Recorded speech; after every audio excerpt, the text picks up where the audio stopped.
What if the country the world romanticizes is quietly becoming economically unlivable for the very people who built it? What if the Portugal printed on postcards, praised in travel blogs, and adored in documentaries is nothing more than a curated illusion, one that hides a reality locals are forced to confront every single day? And what if the crisis unfolding now didn't suddenly erupt, but was carefully shaped, engineered, and amplified by a flood of global wealth that rewired the economy in ways no one was prepared for? Something changed in Portugal, first quietly, then violently, and the transformation was so subtle that most only noticed once it was too late. Prices rose faster than logic. Wages froze as if time had stopped. Dreams evaporated as quickly as flights landing in Lisbon. And overnight, a nation found itself asking a question both simple and terrifying. How did money, something meant to bring prosperity, end up turning Portugal against its own people? Portugal never stopped being beautiful. The sunsets are still golden, the ocean still sings, and the historic streets still glow with understated charm. But beauty became a disguise, a filter applied over an economic fracture widening beneath the surface. Behind every dazzling view, there's a house that a local can no longer afford. Behind every crowded square, there's a family pushed to the outskirts. Behind every tourist saying, "Portugal is cheap," there's a Portuguese worker wondering why their paycheck feels smaller every month. Beauty can hide cracks, but it cannot erase them. The world sees cheap wine, warm weather, breathtaking neighborhoods, and a lifestyle that feels cinematic. But the Portuguese see rent that devours half their salary, bills that rise without mercy, and groceries priced as if they lived in a country that paid European wages, even though they don't mind. It's easy to celebrate a country you don't have to survive in. It's easy to romanticize a place you only visit. But for those who live here, Portugal became desirable for the world and unlivable for the ones who call it home. Walk through Lisbon late at night and the contradiction becomes impossible to ignore. Entire buildings stand renovated, polished, freshly repainted, yet empty. Lights glow softly behind balconies where no one lives. Streets once filled with neighbors, laughter, and community now echo like sets built for a movie filmed long ago. Inside a tiny T1, barely large enough to fit a bed and a table, a young couple calculates whether they can afford to stay another month. In another neighborhood, a retiree counts medication pills because the next refill is too expensive.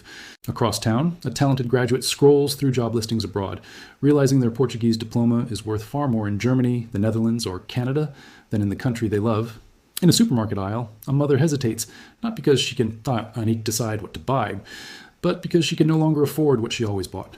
These scenes aren't isolated, they are a pattern. And the quiet question slipping through cafes, metro stations, and tired conversations is the same everywhere. If Portugal is more admired than ever before, why is it becoming impossible for the Portuguese to live here? This wasn't a sudden collapse. It was an escalation disguised as progress. Rents doubled, electricity rose, groceries spiked, housing turned into a luxury instead of a basic necessity, and wages? They barely moved. Salaries remained frozen, stuck in time as if anchored to a past Portugal that no longer exists. Meanwhile, tourism exploded. Digital nomads arrived with salaries 4, 6, or 10 times higher than locals. Not because they were more skilled, but because they were paid in currencies Portugal cannot compete with. Foreign investors bought properties by the dozens, turning homes into assets and cities into business models. Neighborhoods were reprogrammed into open-air hotels. The very spaces where Portuguese children once played became streets, optimized for tourism traffic. Locals found themselves outbid for homes they grew up next to. Competing with global wallets while earning local wages is not competition. It's surrender. And without realizing it, an entire generation of Portuguese citizens was pushed out of their own cities. Young people face a future their parents never imagined.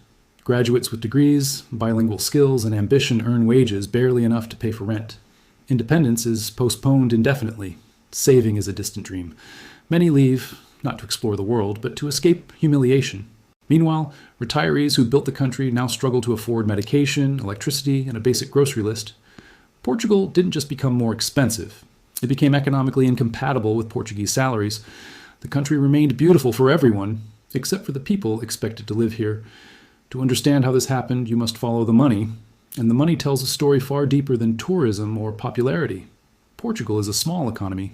Its salaries are modest, but the wealth entering the country is global. Massive, liquid, and relentless. A single foreign buyer can distort the price of an entire street. A single fund can transform the market of an entire district. A single article listing a neighborhood as a rising European hotspot can raise rents overnight.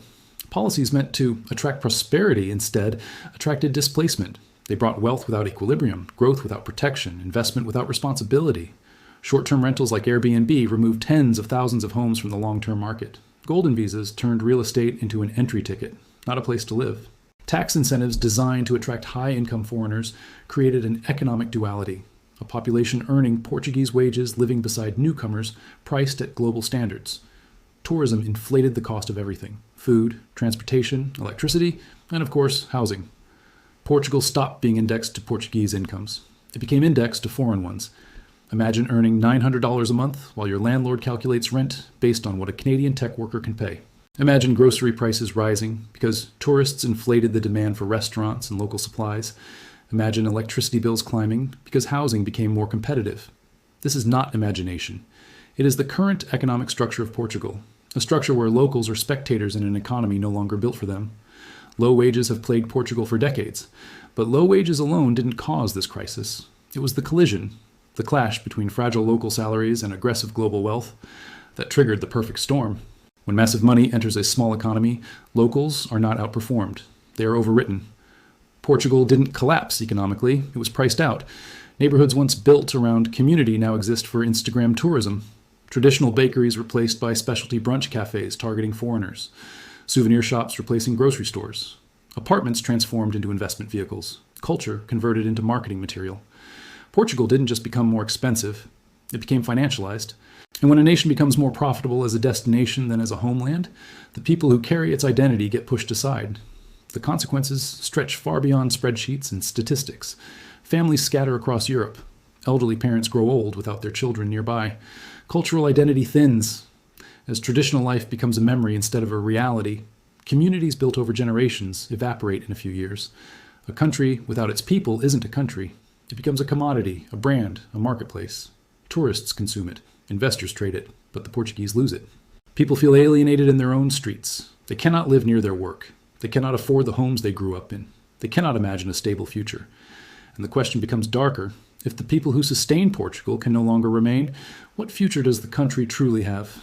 A nation dependent on tourism is fragile. A housing market dependent on foreign buyers is unstable. A workforce forced abroad is unsustainable. And a culture priced out of its own land is irreplaceable. Through all of this, one truth echoes louder than ever. Portugal is becoming more desirable to the world and less livable for the Portuguese. So here's the final question, the deepest, most uncomfortable, most urgent one. If Portugal is more valuable to outsiders than to the people who built it, then who is this country truly being built for? Because the same money that made Portugal popular may be the same money making it unlivable. And if nothing changes soon, the next chapter of Portugal Nitis's story will no longer be written by the Portuguese, but by the ones wealthy enough to replace them.